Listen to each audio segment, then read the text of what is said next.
शेतकरी कर्जमाफी, ऊस, कांदा, कापूस व दूध दरवाढ, मराठा व इतर समाज आरक्षण, ओल्या दुष्काळासाठी हेक्टरी 50,000 रुपये भरपाई आणि निवडणुका बॅलेट पेपरवर घेण्याची मागणी करत संभाजी ब्रिगेडच्या वतीने जिल्हाधिकारी कार्यालयावर लक्षवेधी आंदोलन करण्यात आले। या आंदोलनाचे नेतृत्व जिल्हाध्यक्ष राजेश परकाळे यांनी केले। निवेदनात सरकारवर निवडणूकपूर्व आश्वासनांची पूर्तता न केल्याचा आरोप करण्यात आला। शेतकऱ्यांच्या आत्महत्यांची वाढती संख्या, उसाला FRP न मिळणे, दूध दरावरील षडयंत्र आणि भेसळ, तसेच कारखान्यांतील वजन काट्यांचे पारदर्शक न राहणे यावर तीव्र नाराजी व्यक्त करण्यात आली। मराठा, धनगर व इतर समाजांच्या आरक्षणाबाबत सरकारने गंभीरपणे निर्णय घ्यावा अशी मागणीही करण्यात आली। आगामी स्थानिक स्वराज्य निवडणुका बॅलेट पेपरवरच घेण्यात याव्यात अशी मागणी करत EVM संदर्भातील जनतेच्या संशयाकडे लक्ष वेधण्यात आले।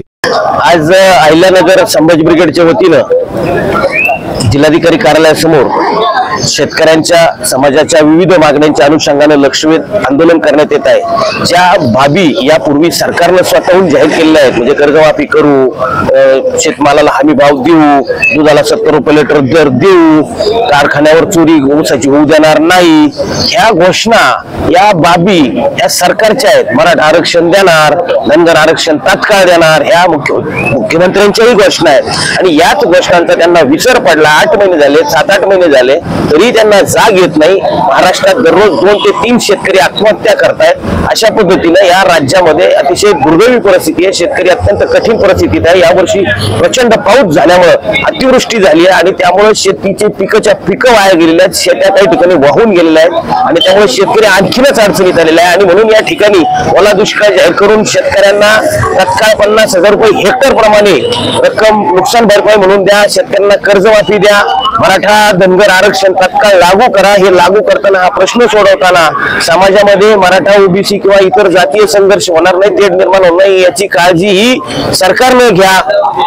अशा पद्धतीच्या मागण्या करत EVM बंद करून बॅलेट पेपरवर निवडणुका अशा पद्धतीच्या मागण्या करून आम्ही या ठिकाणी लक्षवेध आंदोलन करत आहोत। हे लक्षवेध आंदोलन म्हणजे थोडक्यात आम्ही शासनाला, राज्य सरकारला, मुख्यमंत्र्यांना लक्ष करून देतोय की आता तुम्ही या बाबी समजून घ्या, अन्यथा येणाऱ्या 15 दिवसामध्ये आम्ही मुख्यमंत्री महोदय आणि त्यांचे मंत्रिमंडळातील सहकारी महोदयांना आता लक्ष करणार आहोत आणि ते लक्ष कशा प्रकारचं असेल हे संभाजी ब्रिगेडचा इतिहास सर्वांना सांगतोय। त्याचबरोबर परवा आमच्या नेवासा इथल्या वडुले इथला बाबासाहेब सरोदे या तरुण शेतकऱ्यानं अक्षरशः कर्जमाफीला घोषणेला कंटाळून त्यानं आत्महत्या केली। आत्महत्या करताना त्यांनी जो व्हिडिओ प्रसारित केला त्यामध्ये ते स्पष्टपणे सांगतायत की कर्जमाफी होत नाही, मी अतिशय अडचणीत आलोय। त्यांनी स्वतःचं जीवनाचं बलिदान दिलंय। महाराष्ट्रातल्या तमाम शेतकऱ्यांना विनंती आहे, संभाजी ब्रिगेडची विनंती आहे की आत्महत्यासारखा मार्ग अवलंबू नका, आत्महत्या करू नका। अडचण आहे, संभाजी ब्रिगेडला संपर्क करा, संभाजी ब्रिगेड आपला प्रश्न सोडवेल।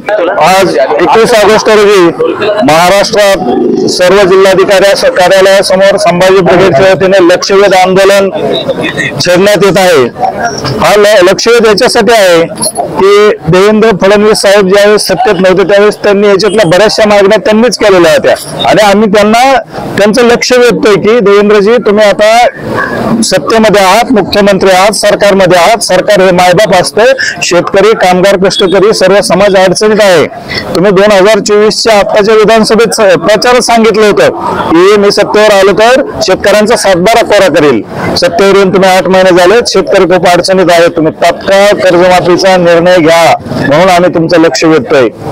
तुम्ही 12 वर्षापूर्वी मराठवाड्यामध्ये सोयाबीन दिंडी काढली होती पाशा पटेल साहेबांनी तुम्ही 12 वर्षापूर्वी मागणी केली होती सरकारला की सोयाबीनला 8,000 रुपये दर द्या आणि 12 वर्षानंतर तुमचीच मागणी तुम्हाला करतोय, तुम्हाला आठवण आणून देतोय, तुमचं लक्ष वेधतोय की त्या शेतकऱ्यांना तो 8,000 रुपयाचा दर आता द्या। तुम्ही विधानसभेत सांगितलं होतं दूध उत्पादक शेतकरी प्रचंड अडचणीत आहे, त्याला 70 रुपये दर दिला पाहिजे आणि आम्ही तेच मागणी आज करतोय तुमच्याकडे, तुमच्या हातात आहे, तुम्ही करा ते। दूध उत्पादक शेतकऱ्यांना आधार देण्यासाठी 70 रुपये लिटरला तुम्ही दर द्या। तुम्ही 2014च्या विधानसभा प्रचारात सांगितलं होतं पहिल्या कॅबिनेट मध्ये धनगर समाजाला आरक्षण देईल। तुमच्या किती कॅबिनेट झाल्या हे तुम्हाला आम्ही लक्षात आणून देतोय, त्याचा लक्षवेध आहे। तुम्ही मराठ्याला आरक्षण देतो म्हणले, फसवं आरक्षण दिलं, ते चालत नाहीये। मराठ्यांना कायद्याच्या कसोटीवर टिकणारं आरक्षण दिलं पाहिजे। ज्यावेळेस आरक्षणाची मागणी तीव्र होते त्यावेळेस तुम्ही सरकार पुरस्कृत काही लोक पेरता आणि समाजामध्ये दुही निर्माण करण्याचा प्रयत्न करता, वादविवाद निर्माण करण्याचा प्रयत्न करता हे चांगलं नाही. आम्ही त्याच्याकडे तुमचं लक्ष वेधतोय आणि याच्यासाठी आमच्या सर्व मागण्या या सरकारचं लक्ष वेधण्यासाठी आहे. या लक्षवेधीमधून तुम्हाला जर लक्षात आलं नाही आणि तुम्ही जर जागे झाले नाही तर निश्चित येणाऱ्या काही दिवसामध्ये संभाजी ब्रिगेड तीव्र लक्षवेध करेल. धन्यवाद. सर्वांना सस्ने जय जाऊ. आज महाराष्ट्रातल्या सर्व जिल्ह्याच्या ठिकाणी संभाजी ब्रिगेडच्या वतीने लक्षवेधी आंदोलन करण्यात येत आहे. या महाराष्ट्रात जन्मलेला महाराष्ट्रातल्या मातीचा शेतकरी हा दिवसेंदिवस मातीत चालला आहे. शेतकऱ्याच्या मालाला हमीभाव मिळत नाहीये. शेतकरी दिवसेंदिवस अवस्था दयनीय होत चालली आणि सरकार शेतकऱ्याकडे कष्टकऱ्याकडे दुर्लक्ष करत आहेत. त्याच्या निषेधार्थ आम्ही या ठिकाणी सर्व राज्यातल्या जिल्हाधिकारी कार्यालयावर लक्षवेधी आंदोलनासाठी बसलेलो आहोत. खरं तर या महाराष्ट्रामध्ये अनेक प्रश्न असताना सुद्धा सरकार जाणीवपूर्वक दुर्लक्ष करत आहे. या शेतकऱ्यांना कष्टकऱ्याला न्याय न देण्याचं काम हे करत आहे. मग त्यामध्ये शेतकरी असेल, त्याचबरोबर कष्टकरी समाज असेल, युवक वर्ग असेल, विद्यार्थी असेल, या सर्व समस्यांनी ग्रस्त असणारे लोक असताना सुद्धा सरकार मुद्दामून कानाडोळा करत आहे.